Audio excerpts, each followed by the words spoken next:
देख रहे हैं डार्क फाइल्स। तो चलिए बढ़ते हैं आज की इस कहानी की ओर।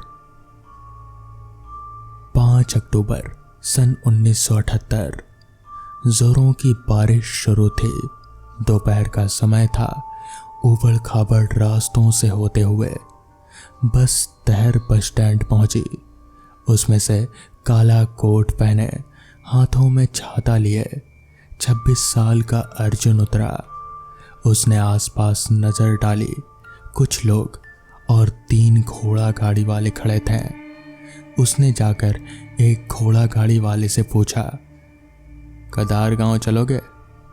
उसने कहा, नहीं साहब, हम तो सतार गांव ही जाते हैं। आपको उस गांव के घोड़ा गाड़ी वाले जो कि आगे मिलेंगे उनसे बात करनी होगी। अर्जुन आगे बढ़ गया। थोड़ी दूर जाने पर उसे आगे 2 रास्ते दिखाई दिए जो घने जंगल के बीच से जाते थे। दोनों रास्तों पर लकड़ी के ऊपर एक बोर्ड था जिस पर लिखा हुआ था दाईं ओर भूरूर गांव और बाकी बाईं तरफ कदार गांव। अर्जुन बाईं ओर बढ़ गया। जोरों की बारिश और रास्ता कीचड़ से भरा। उसे आगे एक घोड़ा गाड़ी दिखाई दी। उसने पास जाकर पूछा, क्या यह कदार गांव की घोड़ा गाड़ी है? अंदर से करीब 40 साल का आदमी, दिखने में सांवला, छोटी मूंछ, उसने बड़ी सादगी से कहा, हाँ साहब, बैठिए। अर्जुन उसमें बैठ गया। फिर घोड़ा गाड़ी आगे बढ़ने लगी तो उसने कहा, साहब, मेरा नाम विष्णु है। आप शहर से आए लगते हैं। हमारे गांव में कुछ काम है क्या? इस पर अर्जुन ने जवाब दिया, हाँ, कुछ ज़रूरी काम है। कुछ सवालों का जवाब ढूंढने आया हूँ। विष्णु ने पूछा, मतलब सवाल? अर्जुन ने बात को घुमाते हुए कहा, कुछ नहीं, छोड़ो, तुम आगे बढ़ो। इस पर विष्णु ने पूछा, साहब, गांव तो ठीक है, मगर गांव में आपको कहाँ जाना है? मतलब किसके घर? इस पर अर्जुन ने कहा, दामोदर वाड़ा जाना है। वाड़ा, पुराने विशाल घरों को वाड़ा भी कहा जाता था। तभी अचानक विष्णु ने घोड़ा गाड़ी रोक दी और चौंक कर अर्जुन को देखने लगा। साहब, आपको उस भूतिया वाड़े में क्या काम है? इस पर अर्जुन ने कहा, बस कुछ पता लगाना है, तुम आगे बढ़ो। तो इस पर विष्णु बोला, पर वहाँ कोई भी गांव वाला नहीं जाता साहब। वो घर तो शापित है। लोग कहते हैं कि उसमें कुछ अजीब है। इस पर अर्जुन ने कहा, मैं ऐसी बकवास बातों पर विश्वास नहीं करता। अगर तुम्हें चलना है तो चलो, वरना मैं यहीं उतर जाता हूँ। तो इस पर वो बोला, नहीं साहब, बैठे रहिए, मैं आपको लेकर चलता हूँ। गांव आ गया था। गांव की कच्ची सड़क से होकर घोड़ा गाड़ी आगे बढ़ रहे थे। गांव से निकलकर वो आगे बढ़ गई। तभी अर्जुन ने पूछा, अरे गांव में नहीं रोका तुमने? तो इस पर विष्णु ने जवाब दिया, साहब, वाड़ा गांव के बाहर है। तभी थोड़ी दूर उन्हें वो वाड़ा दिखाई दिया। घोड़ा गाड़ी रुक गई। वो वाड़ा काफी बड़ा था। पूरा वाड़ा चारों तरफ से लकड़ी की सुरक्षा दीवार से ढका हुआ था। बाहर कई सारे पेड़ थे। बाहर लिखा हुआ था दामोदर वाड़ा। विष्णु ने लकड़ी का दरवाज़ा खोल घोड़ा गाड़ी अंदर ले ली। भयानक पेड़ों से गुजरने के बाद वो वाड़े में दाखिल हुए। बारिश अब भी लगातार बरस रहे थे। अर्जुन गेट के पास पहुंचा। उस पे बड़ा ताला लगा हुआ था। उसने अपनी थैली में से एक बड़ी चाबी निकाली और ताला खोल दिया। ये देख विष्णु वहीं खड़ा चौंका रह गया। वो विशाल वाड़े का दरवाज़ा खुल गया। अंदर घना अंधेरा था। विष्णु ने अपने घोड़ा गाड़ी में रखी लालटेन अर्जुन के हाथों में दे दी और कहा, साहब, इसकी ज़रूरत पड़ेगी। अर्जुन ने लालटेन लिए पूरे वाड़े को देखा। वाड़ा अंदर से काफ़ी बड़ा था। करीब 3 मंजिला था। ऊपर भी कई कमरे थे। ऊपर जाने के लिए लकड़ियों की सीढ़ियां भी थी। पूरा वाड़ा मकड़ी के जालों से भरा पड़ा था। वहीं नीचे एक कमरे में अर्जुन ने अपना सामान रख दिया। उसमें एक लकड़ी से बना बिस्तर पहले से ही मौजूद था। अर्जुन ने विष्णु के हाथ में उसकी सवारी से कुछ ज्यादा पैसे थमाते हुए कहा, मुझे यहाँ काम करने वाले कुछ लोगों की ज़रूरत होगी, साफ सफाई और मेरा खाना बनाने के लिए। कोई एक भी होगा तो मैं उसे अच्छे पैसे दे दूंगा। इस पर विष्णु ने कहा, ठीक है साहब, मैं कोई जुगाड़ करता हूँ, सुबह में लेकर आऊँगा उसे। पर क्या आप सच में यहीं रुकेंगे? चाहे तो आप मेरे घर चलिए, पर यहाँ मत रुकिए साहब। इस पर अर्जुन ने हंसकर बोला, चिंता मत करो, तुम जाओ, सुबह आना। विष्णु ने कहा, ठीक है साहब, मैं चलता हूँ, पर अगर कभी भी कोई दिक्कत हो तो इस वाड़े से बाहर निकल जाइएगा। और फिर उसने अपना घोड़ा गाड़ी लिया और वहां से निकल गया। रात हो गई थी। अर्जुन ने अपने साथ लाया खाना खाया और वहीं लालटेन की रोशनी को कम कर उस कमरे के बिस्तर पर लेट गया। आधी रात हो चुकी थी। बाहर बिजली कड़कने के साथ भारी बारिश हो रही थी। अर्जुन सो रहा था, तभी उसे कुछ आवाज आई। वो हड़बड़ा कर उठ गया। बाहर से वो आवाज लगातार आ रही थी, जैसे कोई सीढ़ियां चढ़ उतर रहा हो। आवाज तेज होती जा रही थी। अर्जुन थोड़ा घबरा गया, पर वो काफी हिम्मती भी था। उसने लालटेन उठाई, रोशनी तेज की और अपने कमरे का दरवाजा खोला। पूरे वाड़े में भयानक अंधेरा था। बिजलियों के कड़कने से वो पूरा वाड़ा और भी भयानक लग रहा था। अजीब सी मनहूसियत थी उस वाड़े में। अर्जुन धीरे धीरे आगे बढ़ा। फिर अर्जुन ने लालटेन सीढ़ियों की दिशा पर मोड़ी, पर वहां उसे कुछ नहीं दिखा।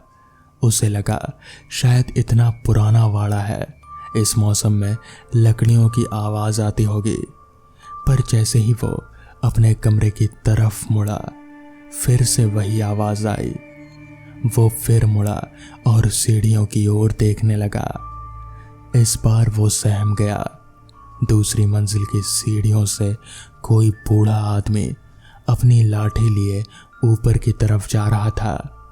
अर्जुन ने आवाज लगाई, कौन है? उसकी आवाज पूरे घर में गूंज उठी।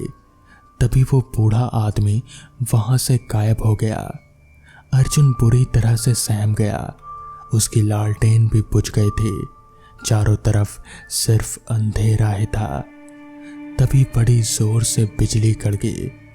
उस बिजली की रोशनी में अर्जुन ने जो देखा, उसके रोंगटे खड़े हो गए।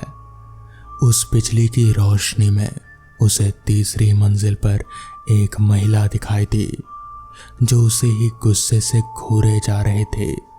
लाल साड़ी पहने, माथे पर बड़ा कुमकुम का टीका, नाक में बड़ी नथनी, खुले भयानक बाल, अंगारों जैसी लाल आंखें जो अर्जुन की तरफ ही खड़ी हुई थी। अर्जुन बुरी तरह से डर गया। तभी दूसरी बिजली कड़की तो वो महिला वहां से अब गायब हो चुकी थी। अर्जुन जल्दी से अपने कमरे में घुस गया।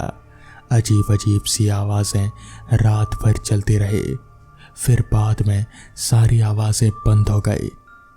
इस बीच कब उसे नींद आ गई पता ही नहीं चला। सुबह बारिश थम गई थी। तभी अर्जुन के कमरे का दरवाजा किसी ने खटखटाया। अर्जुन गहरी नींद में था। फिर से खटखटाने की आवाज आई। इस बार उसकी नींद टूटी। उसने दरवाजा खोला तो सामने विष्णु और 2 लोग थे। इस पर विष्णु ने कहा, साहब आप अब तक सो रहे थे? अर्जुन ने उसे रात की घटना बताना जरूरी नहीं समझा। वो अभी भी सोच में ही था कि क्या वो हकीकत था या फिर बस एक सपना। अर्जुन ने ज्यादा ना सोचते हुए उससे पूछा कि ये दोनों कौन हैं। तो इस पर विष्णु ने कहा, साहब आपने कहा था ना आदमी लाने को, वही लोग हैं। पर मैंने तो एक कहा था, तुम 2 ले आए। इस पर विष्णु ने कहा, साहब कोई भी अकेला इस वाड़े में काम करने को तैयार नहीं है, इसलिए ये 2 लोग हैं। इनका नाम रतन और धर्मा है।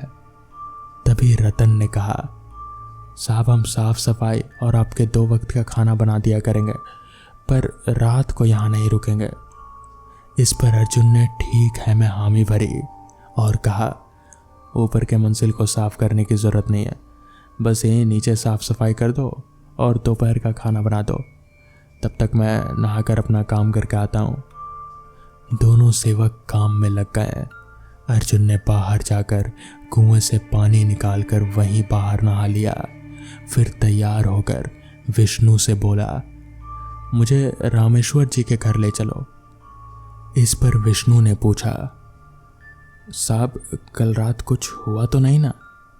इस पर अर्जुन ने उसे कुछ नहीं बताया, बस इतना कहा कि वो रामेश्वर जी के घर जाना चाहता है। और फिर वो दोनों घोड़ा गाड़ी में बैठकर रामेश्वर जी के घर की ओर निकल पड़े।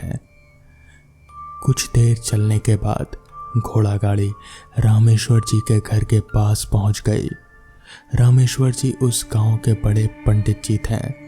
अर्जुन घोड़ा गाड़ी से उतरा और विष्णु को बोला, मुझे थोड़ी देर बाद लेने आना। फिर विष्णु बोला, ठीक है साहब। अर्जुन ने घर का दरवाज़ा खटखटाया। अंदर से एक बहुत ही बूढ़ी और कर्कश आवाज़ आई जो उसे अंदर आने को कह रहे थे। अर्जुन घर में अंदर प्रवेश कर गया। रामेश्वर जी वहीं पर बैठे थे, करीब 90 साल के। अर्जुन ने उनके पैर छुए और कहा, मुझे आपसे एक ज़रूरी काम था। रामेश्वर जी ने अर्जुन को बैठने को कहा और साथ ही पूछा कि क्या काम है। तभी अर्जुन ने बताना शुरू किया, मैं उस दामोदर वाड़े में रह रहा हूँ। रामेश्वर जी हैरान हो गए और कहा, बेटा वो तो भूतिया जगह है, पर तुम वहाँ क्यों रह रहे हो? इस पर अर्जुन ने कहा, मैं बस अपने सवालों का जवाब ढूंढ रहा हूँ। इस पर रामेश्वर जी ने कहा, कैसा सवाल बेटा? देखिए, मेरा नाम अर्जुन मनोहर पाटिल है। मैं एक वकील हूँ। हाल ही में मुझे पालने वाले और मेरे पिता समान लक्षित महाजन का देहांत हुआ। वो दामोदर वाड़े के मुनीम वीरदास महाजन के बेटे थे। रामेश्वर जी चौंक गए और कहा कि वीरदास मेरा दोस्त था। इस पर अर्जुन ने आगे बताना शुरू किया। अर्जुन ने कहा, लक्षित जी ने मुझे ही आपका नाम बताया था, फिर भयानक बीमारी से मरने से पहले बताया कि मैं उस दामोदर वाले का ही खून हूँ। बस आगे बता पाते तभी वो इस दुनिया को छोड़कर चले गए। अब बस आप ही मुझे सच्चाई बता सकते हैं। इस पर रामेश्वर जी ने कहा, हाँ बेटा, मुझे उस वाड़े के बारे में सब कुछ पता है। तो इस पर अर्जुन ने कहा, मुझे बताइए। जिसके बाद रामेश्वर जी ने बताना शुरू किया। दामोदर पाटिल गांव के बड़े जमींदार हुआ करते थे। उनकी पत्नी रत्नावती और उनके 2 बेटे थे। दोनों का नाम अविनाश और सागर था। उनकी पत्नियां और बच्चे भी थे। दामोदर जी का गांव में बड़ा ही रुतबा था। लोग उन्हें बहुत मानते थे। तुमने आते हुए देखा होगा, दूसरी तरफ भुरूर गांव है। दरअसल पहले भुरूर और गदार गांव के बीच दुश्मनी हुआ करती थी। भुरूर गांव का सरपंच चरण चौधरी बड़ा ही क्रूर था। उसके 5 भाई भी उसी की तरह थे।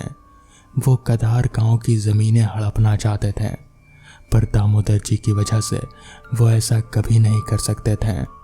इसलिए हमेशा दोनों गांव के बीच तनाव बना रहता था। एक दिन एक किसान की ज़मीन हड़पने के कारण दामोदर जी और चरण के बीच बड़ा झगड़ा हुआ।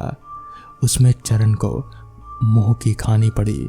जाते जाते वो बोला, दामोदर, तेरे पूरे खानदान को ख़त्म कर दूंगा। कुछ दिन बीत गए। फिर एक दिन सुबह दामोदर जी के घर का सेवक जब वाड़े में गया तब भयानक नज़ारा उसे दिखा। सारे परिवार के लोगों को बुरी तरह मौत के घाट उतार दिया गया था। सिर्फ अविनाश का बेटा चंदन और मुनीम वीरदास वहाँ नहीं थे। गांव वालों में बड़ा गुस्सा था। उन्हें लगा कि ये चरण ने ही किया होगा। थोड़े दिन बाद कुछ गांव के लोगों ने रात में जाकर चरण और उसके भाइयों को जिंदा पूरी हवेली में आग लगाकर जला दिया। कुछ सालों तक काफ़ी तनाव रहा। फिर दोनों गांवों ने आपस में समझौता कर लिया। फिर एक दिन मुझे वीरदास की चिट्ठी मिली। उसमें पता नहीं था, उसमें बस लिखा था कि छोटे मालिक मेरे साथ हैं। कुछ लोगों ने मुंह पर काला कपड़ा बांध उन सब पर हमला किया था, पर मैंने छोटे मालिक को बचा लिया और अपने परिवार को लेकर रात में वहां से निकल आया। वहां छोटे मालिक की जान को खतरा है, अब हम वहां नहीं आएंगे। मुझे लगता है उसने जानबूझकर उस पर पता नहीं डाला था ताकि कोई उन्हें ढूंढ ना सके, पर उसका पता ना होने के कारण मैं उसे ये बता ही नहीं पाया कि अब सब कुछ ठीक है। मुझे लगता है कि तुम उस छोटे मालिक चंदन के बेटे हो। तभी अर्जुन ने कहा, हाँ, उन्होंने मरने से पहले यही नाम लिया था और कहा था कि मेरे पिताजी और माँ एक बस दुर्घटना में मारे गए थे। जैसे उनके पिताजी ने मेरे पिताजी को संभाला, फिर उसी तरह उनके बेटे ने मुझे संभाला। उनका उपकार मैं कभी नहीं भूल सकता। फिर अर्जुन के आंखों में भी आंसू आ गए। रामेश्वर जी ने कहा, बेटा, अब तुम आ गए हो। जाने कितने सालों से उनकी आत्माएं भटक रही है। उन्हें कुछ तो चाहिए, इसलिए अब तक शायद उन्हें मुक्ति नहीं मिली, या फिर कोई और भी कारण हो सकता है, पर मुझे लगता है कि वो कारण तुम ही थे। जिसके बाद रामेश्वर जी ने कहा, एक काम करो, एक पंडित जी के पास जाओ, मैं उनके बारे में तुम्हें बताता हूँ। वो बहुत ही भले पंडित हैं, बहुत बड़े विद्वान। उनसे उस घर में एक पूजा पाठ करवाओ। हो सकता है कि इस बार तुम हो तो शायद उनकी आत्माओं को मुक्ति मिल जाए। जिसके बाद अर्जुन ने वैसा ही किया। रामेश्वर जी के बताए हिसाब से वो उस पंडित जी के पास गया और उन्हें लेकर फिर दामोदर वाड़े में पहुंचा। वहां पूजा पाठ करवाया और अपने हाथों से अग्नि में घी भी डाली। जिसके बाद से उस वाड़े में अर्जुन को कभी भी ऐसा कुछ महसूस नहीं हुआ और ना ही कुछ दिखा। तो दोस्तों, ये थी आज की कहानियाँ। अगर आपको ये कहानी पसंद आई हो तो वीडियो को लाइक और चैनल को सब्सक्राइब करना ना भूलें। तो मैं आपका दोस्त आर्यन जल्द ही मिलूँगा आपसे ऐसी ही नई कहानियों के साथ। तब तक के लिए अपना ख्याल रखें।